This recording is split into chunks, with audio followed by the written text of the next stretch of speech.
नीलाम्बुजश्यामलं कोमलाङ्गं सीतासमारोपितवामभागं पाणौ महासायकचारुचापं नमामि रामं रघुवंशनाथं। जय जय सीताराम। यह इतिहास पुनीत अति उमहि कही वृषकेत, भरद्वाज सुनु अपर पुनि राम जन्म कर हेत। तो कालकेतु का कपट जाल सुनिए आप लोग। राजा प्रताप भानु कालकेतु और नीलमणि के कपट जाल में फंस चुका था। वह क्या जानता था कि मायावी कालकेतु और छली नीलमणि जैसे उसके दो अज्ञात शत्रुओं ने बिना युद्ध किए ही उनके समूचे कुल व राज्य का विनाश करने का कुचक्र रच दिया। कैकेयी देश में सत्यकेतु नाम के एक प्रतापी नरेश राज्य करते थे। उनके दो बलवान धर्मध्वज और पितृभक्त पुत्र थे। बड़े पुत्र का नाम प्रताप भानु और छोटे पुत्र का नाम अरिमर्दन था। सत्यकेतु में उनके नाम के अनुसार ही सत्य आचरण था और उनकी प्रजा अपने अपने धर्म व कर्तव्य में लीन रहती थी। प्रजावत्सल सत्यकेतु न्यायी व धर्मशील राजा थे और अपने पुत्रों को भी उन्होंने यही शिक्षा दी थी।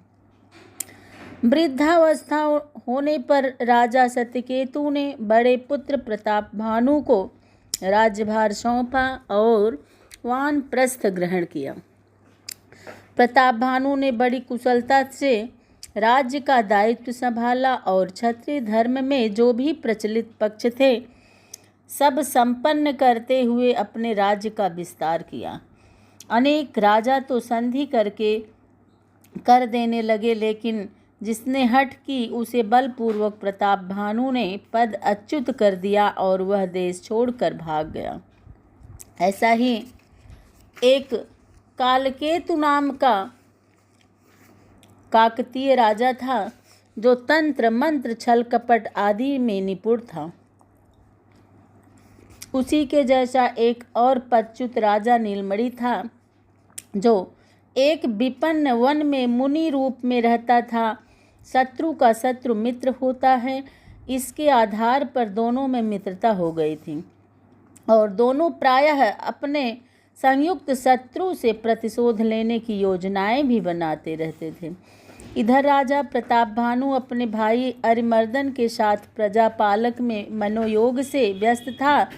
राज्य में चारों ओर सुख और समृद्धि थी। राजा प्रजा प्रिय था और प्रजा भी अपने राजा का सम्मान करती, वह उसके दीर्घायु होने की प्रार्थना करती थी। इस प्रकार शांति पूर्वक राज्य का संचालन हो रहा था। एक दिन राजा प्रताप भानु आखेट के लिए सेना सहित बनखंडों की ओर चला और यह कई दिन का आखेट अभियान था जो राजा यदा कदा अपने मनोरंजन के लिए आयोजित करता था। इससे वन्य जातियों की भी कुशल क्षेम का पता चल जाता था और आखेट दल का अभ्यास भी हो जाता था। कालकेतु को भी यह समाचार मिल गया था कि शत्रु आखेट अभियान पर आ गया। अतः उसने नीलमणि के साथ मिलकर उससे बदला लेने की योजना बना ली। यह सुबह कालकेतु ने अपनी कपट विद्या से मृगु का रूप धारण किया और राजा के सामने में कुलांचे भरता हुआ भाग लिया। राजा प्रताप भानु को उस मृग की चुनौती विचित्र लगी, जैसे उसने आमंत्रण दिया हो। राजा ने अपना घोड़ा उसके पीछे लगा दिया। घने वृक्षों के बीच वह मृग कभी दिखाई देता और ओझल हो जाता, फिर ठहर कर ऐसे घूमता मानो कह रहा हो कि आओ मेरा आखेट करो। राजा ने साध कर अनेक बाण चलाए, परंतु मृग की चपलता के सामने एक भी बाण उसे स्पर्श नहीं कर सका। सुबह से दोपहर और दोपहर से शाम हो गई और वह मृग राजा को भटकाकर दूर जंगल में ले आया। राजा प्रताप भानु को इतनी दौड़ धूप के बाद भी मृग का हाथ से निकल जाना क्षुब्ध कर रहा था। भूख प्यास से भी अपना प्रभाव दिखाना शुरू कर दिया था। न जाने शिविर किस दिशा में और कितनी दूर था, दिशा भ्रम हो गया था। संगी साथी सब बिछुड़ गए थे। सूर्यास्त होने पर जंगल में अंधेरा और भी गहरा गया था। मृग तो अब मरीचिका ही बन गया था। अश्व भी थक गया था। राजा अनुमान से ही एक दिशा में चल दिया। वह जितना आगे बढ़ता जाता उतना ही वन सघन होने के साथ ही अंधकार भी बढ़ रहा था। जाने कितनी देर भटकने पर राजा को बहुत दूर अग्नि की लौ दिखाई दी। वह जानता था कि उसके सैनिक उसे खोज रहे होंगे। वह उस प्रकाश की ओर चला। समीप आने पर देखा कि एक मुनिवर ध्यानमग्न होकर धूनी रमाए बैठे हैं।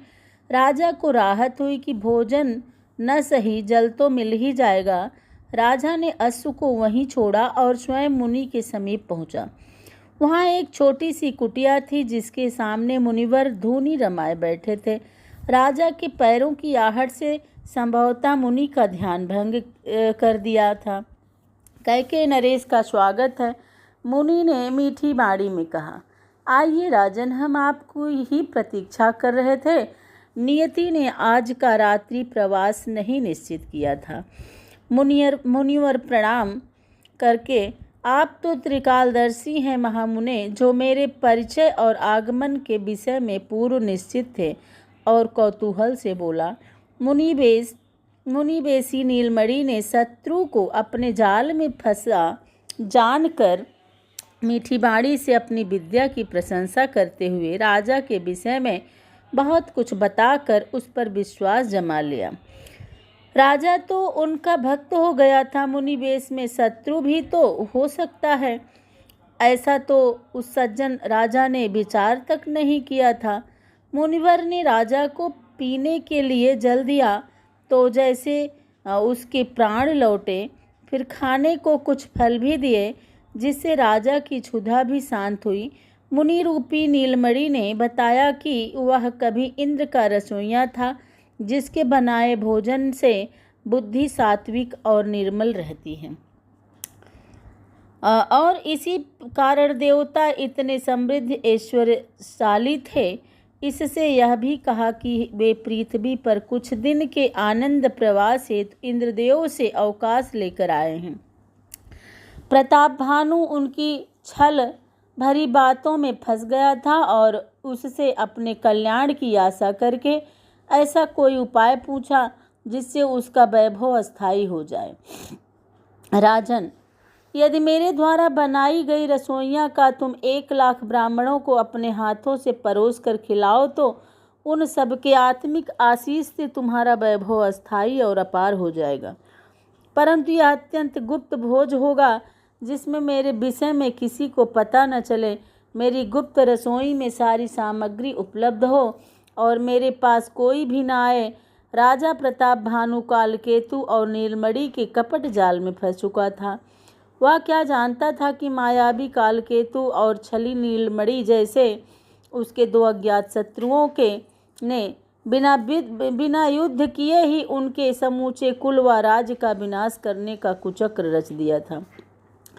प्रताप भानु ने हर्ष और आशा से भरकर गुप्त रसोई का निर्माण शुरू कर दिया और 1,00,000 ब्राह्मणों को महाभोज का निमंत्रण भेज दिया। ब्राह्मणों के लिए भी यह कोई आश्चर्य का विषय न था, क्योंकि राजा लोग ऐसा आयोजन प्रायः करते रहते हैं। राजा के साधारण समाज को भी महाभोज में बुलाया गया। ब्राह्मणों का भोजन गुप्त रसोई में पकाने कपटी मुनि और उसका सहायक कालकेतु पहुंच गए थे, और इसके पता केवल राजा को ही था। निश्चित दिवस को 1,00,000 ब्राह्मण राजधानी में आ गए। उनके भोज की अलग व्यवस्था थी। भोजन भी तैयार था। गुप्त रसोई से आ रहे भोजन को राजा अपने हाथों में परोस रहा था। जब ब्राह्मणों ने भोजन करने के लिए पहला कौर तोड़ा ही था कि आकाशवाणी हुई, जिसने ब्राह्मणों को सन्न कर दिया। अरे ब्राह्मणों, इस भोजन को ग्रहण न करना। इसमें पशुओं का मांस पकाया गया है, जो तुम्हारे धर्म को भ्रष्ट कर देगा। मेरी बात की सत्यता परख लेना। ब्राह्मण समाज कुपित हो उठा। सभी ने सोचा दुष्ट राजा ने सामूहिक रूप से उनके धर्म को भ्रष्ट करने का ऐसा षड्यंत्र रचा। उन्होंने क्रोध में भरकर राजा को कुल सहित राक्षस हो जाने का श्राप दे डाला। राजा प्रताप भानु सिर पकड़कर बैठ गया। उसने तो कोई अपराध ही नहीं किया था। वह भोजन से गुप्त रसोई में इंद्र के कथित रसोइये से बनाया था। अवश्य वह षड्यंत्र का शिकार हो गया था, पर किसे अपनी सफाई देता। वास्तविक अपराधी भी अब गुप्त रसोई में क्यों ठहरे होंगे। हाय विधाता, वह इतना उदार और विवेकहीन क्यों हो गया, और जो अपने शत्रु को न पहचान सका और न अंत तक उसका षड्यंत्र न भांप सका। उसे कठोर दंड मिल गया था। बिना अपराध किए ही उसने कुल के विनाश का सामान कर डाला। उसी समय दूसरी आकाशवाणी भी हुई, जिसने ब्राह्मणों के श्राप को बिना विचारे दिया हुआ श्राप बताकर राजा के निर्दोष होने की बात कही तो ब्राह्मण भी अकुला उठे। परंतु अब क्या हो सकता था। ऐसे सामूहिक श्राप का तो कोई उपाय भी न था। यह सब होनी का खेल था जिसे कोई टाल नहीं सकता। विद्वान ब्राह्मणों ने राजा को होनी की प्रभुता के विषय में अनेकानेक उदाहरण देकर सांत्वना दी, लेकिन श्राप का प्रभाव अगले ही क्षण से दिखाई देने लगा। भीषण चक्रवात और जलवृद्धि से राज्य जैसे प्राकृतिक कोप का सामना कर रहा था, धीरे धीरे सब नष्ट होने लगा। राजा प्रताप भानु ही श्राप के प्रभाव से त्रेता युग में रावण के रूप में और उसका अनुज अरिमर्दन महोदर कुंभकर्ण के रूप में जन्मे। तो ये रहा विश्वास किसी पर और किस तरह से कौन किस पे वार कर सकता है। तो आप लोग अच्छे से सुनिएगा।